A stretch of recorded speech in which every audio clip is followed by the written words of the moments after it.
সরস্বতী পুজোর আগের দিন সন্ধ্যাবেলা হাজব্যান্ড ওয়াইফ মিলে বেরিয়েছিলাম একটু সরস্বতী পূজার বাজার করতে। তো বাজার করার পরে ইচ্ছে হলো একটুখানি চাট ফুচকা খেতে। তো আমাদের জলপাইগুড়িতে একটা নতুন দোকান খুলেছে, একদম নিরামিষ একটা চাট ফুচকার দোকান। তো সেখানে তুমি সব কিছুই পাবে, পিৎজা পাবে, বার্গার পাবে বা আর অনেক কিছু পাবে, যেগুলো সবই হচ্ছে নিরামিষ। তো এটা হচ্ছে মেনু কার্ড ছিল, আমরা দেখছিলাম যে কী কী অর্ডার করা যায়। তো আলটিমেটলি অর্ডার করেছিলাম, সেটা দেখাচ্ছি। তার আগে ডেকোরেশনটা দেখো, ভীষণ সুন্দর, নতুনই ওপেন হয়েছে দোকানটা, বেশ ভালোই লেগেছে।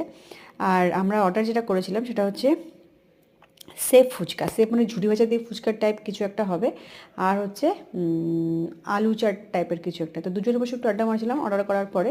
চলে এসেছে আমাদের সেফ ফুচকা আর ওই আলু চাট টাইপের কিছু, নামটা আপাতত এই মুহূর্তে আমার আর মনে পড়ছে না।